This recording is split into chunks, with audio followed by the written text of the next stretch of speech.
Hi guys, this video is to answer your questions about the final essay. You guys posted a bunch of questions in one of the self-assessment assignments last week, so I want to talk more about that. So I'm just going to go through all the questions that I got so far. I know, let's see, I think it's like 9 o'clock on Monday, so some of you might still want to do the self-assessment if you haven't done it already. And if you do post questions, I will just answer those questions individually via feedback within the test portal. And let's see. If the question is relevant for everyone, I'll share it in the announcements. So somebody asked, I've never been good at literary criticism essays. Are there any websites or videos that you recommend that can help me even further? Honestly, yes and no. So yes, like I did a quick Google search and I found this handout, How to Write a Literary Analysis Essay, and it's really detailed, and it's very much, I think, a concise version or a place in, it's a version of all the stuff that I've been talking about and in the lessons and things, but it's all in one handout. So I guess if you wanted something to like print out and reference, this would be really helpful. If you're watching this video on Blackboard, if you actually go to the YouTube URL or link that you see, I'll post a link to this PDF in the description section. And then I also have always found, like in my college career, like when I was a student, I've always found UNC Chapel Hill's Writing Center to be extremely detailed, very helpful. I mean, it's Chapel Hill after all. So I will add this link as well, but this is just their writing center in their handout section, writing about literature. And this walks you through sort of the process of how to pick a topic and how to create a thesis statement that's going to be effective. So if you're looking for something like that, I would encourage you to check this out as well. Okay, question number 2. Would you be willing to look over a draft and add suggestions to our paper before we turn it in?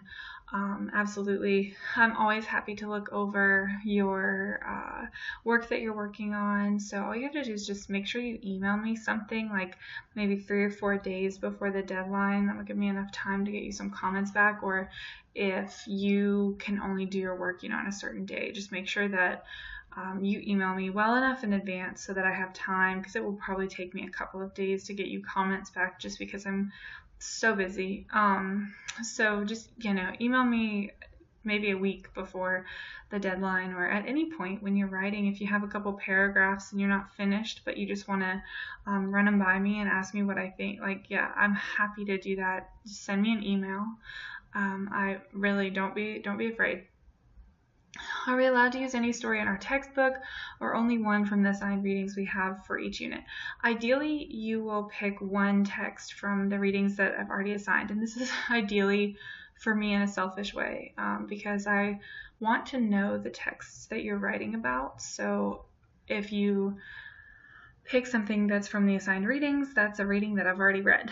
But if there's something that you'd really, really like to write about that's in our book that I haven't assigned, email me and we can talk about it. I'll probably tell you that that's fine.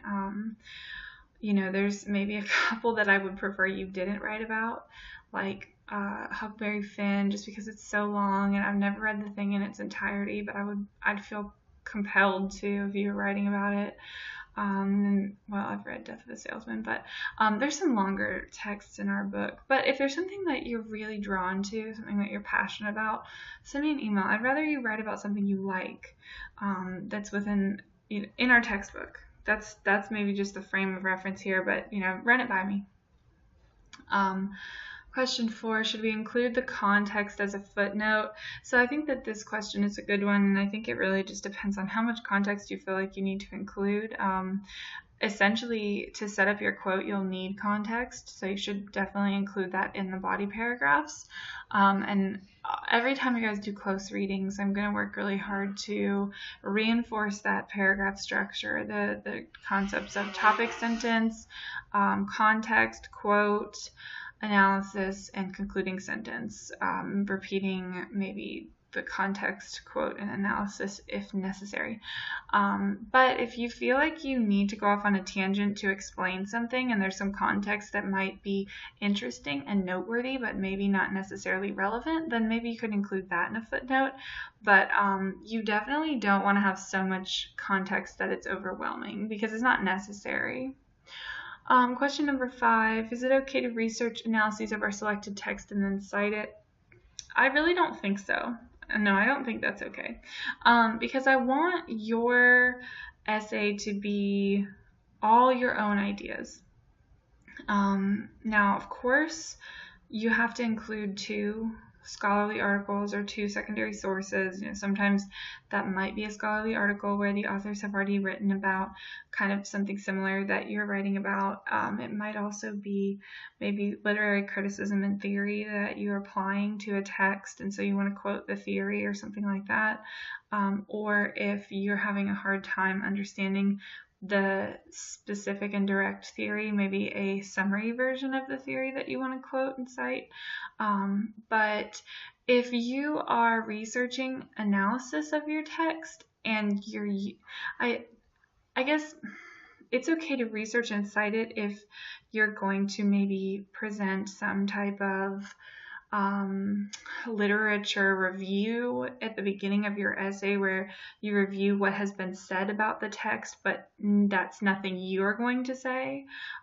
It's okay to quote and cite some type of analysis that you're going to disagree with, that you're going to qualify, that you're going to elaborate on.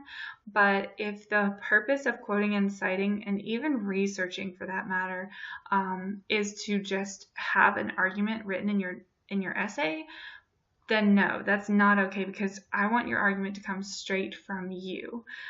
So it's your digging, you're looking at the text, your analysis. So just be careful how you use your secondary sources. And if you're not sure, please email me, because I will absolutely help you. Question number 6, how many different attributes would be good to analyze for the body of the essay? So I think I understand attributes to mean like how many sections of the text you want to analyze, and I think this really just depends on your writing style. Someone who can really dig and pick apart a text could spend an entire essay writing about just one paragraph in a short story. If you're digging down to the level of the word and analyzing word definitions and things like that, meanings of words and connotations and denotations.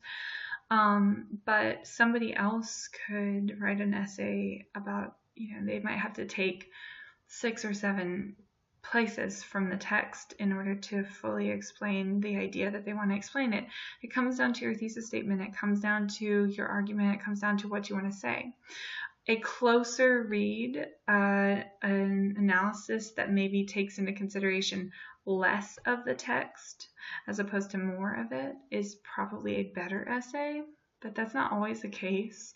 So this question is really hard to explain or to answer, I guess, in a concrete way, maybe in a way that would be most satisfying. I think that if you want your answer in another way, like we're past the 5-paragraph essay.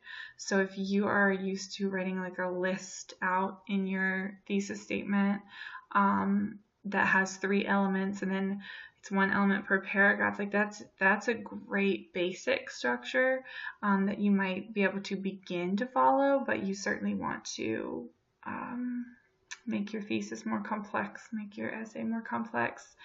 So things to think about there. Question 7, will we be able to use more than 1 short story or poem for our papers? So I think the answer is yes. This is another thing that you would want to run by me.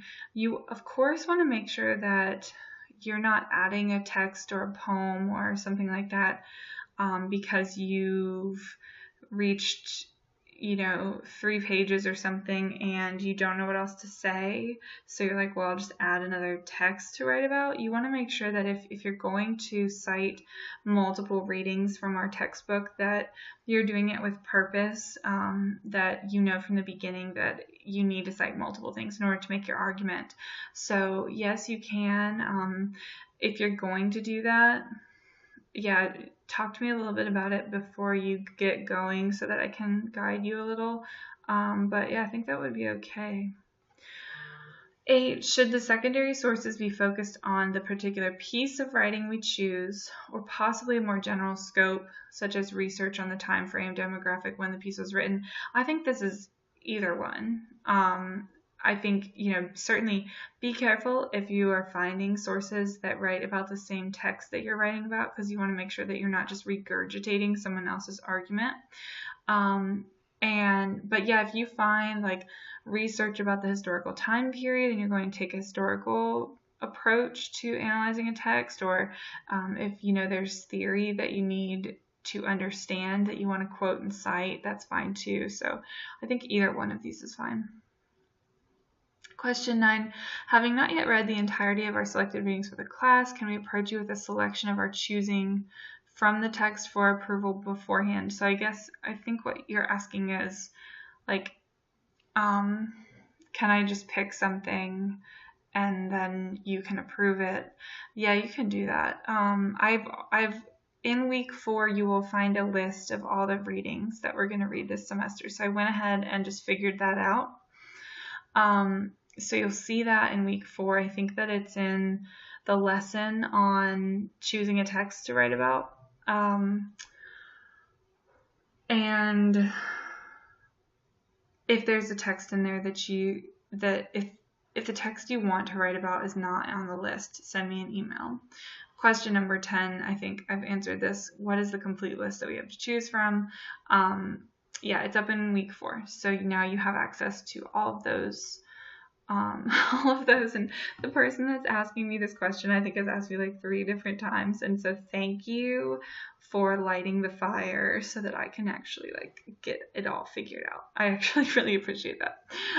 Okay, so I think those are all the questions that I got from the self-assessments that you guys are doing. So this is not the only time that you can ask questions, of course. If you have other questions, please don't hesitate to email me. And then if anyone does happen to complete the self-assessment after I post this video, I will, of course, answer it specifically for you. Okay? All right, y'all. I hope you have a good week and be on the lookout for more feedback and more videos.